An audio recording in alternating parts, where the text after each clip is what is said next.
Suite à ma dernière vidéo où j'expliquais à quel point Akaza servait de sac de frappe à Guy, j'avais l'impression de parler chinois parce que je n'arrive toujours pas à comprendre qu'en 2025, il existe encore des personnes qui pensent qu'Akaza a ses chances. Le film Demon Slayer était beau, je le conçois, mais ce n'est pas une raison pour que l'animation vous monte à la tête. Et pour ceux qui ont sorti le fait que ma photo de profil soit une photo Naruto pour essayer de décrédibiliser mes arguments, je vous vois comme des clowns parce que vous n'avez pas sorti de preuves tangible pour défendre Akaza. Contrairement à un grand nombre d'entre vous, je n'ai pas attendu que le film soit sorti pour pouvoir me faire un avis. Mais comme je suis sympa, je vais expliquer une fois encore pourquoi Guy massacre Akaza et ce n'est même pas un débat. Oui, Akaza est un démon de haut rang, une lune supérieure, possédant une grande force, une grande vitesse, tout ce que vous voulez. Sauf que Guy possède les mêmes aptitudes, mais encore plus boosté qu'Akaza. Et je ne vais même pas pointer le fait que le verse de Kimetsu no Yaiba est infiniment plus faible que celui de Naruto,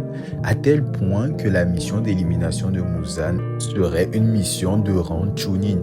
Guy est si rapide et puissant qu'il enflamme l'air à chaque coup de poing. Isame en a fait les frais à 2 reprises. Guy est également tellement puissant qu'il peut créer une attaque de pur taijutsu qui a réussi à faire trembler une île géante tout entière. Et je pèse mes mots parce que dans le manga, les dégâts sont plus dévastateurs. Donc pour ceux qui prétendent qu'Akaza a une régénération instantanée, je suis curieux de voir comment il pourra se remettre de cette attaque aussi puissante. Surtout qu'il a utilisé une seconde fois sur le Susanoo de Madara.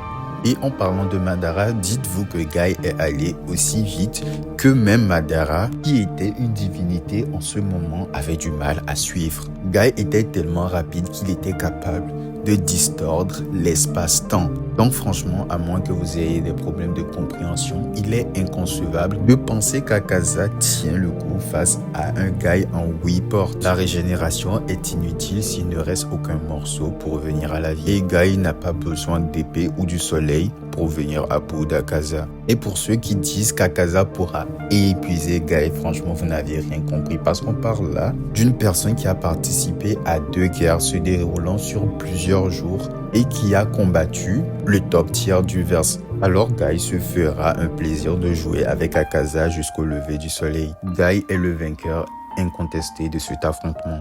En ce qui concerne cet affrontement, par contre, la vidéo, elle sortira bientôt. Mais en attendant, abonnez-vous à mon compte et à ma chaîne YouTube où je parle plus en profondeur de l'univers Naruto.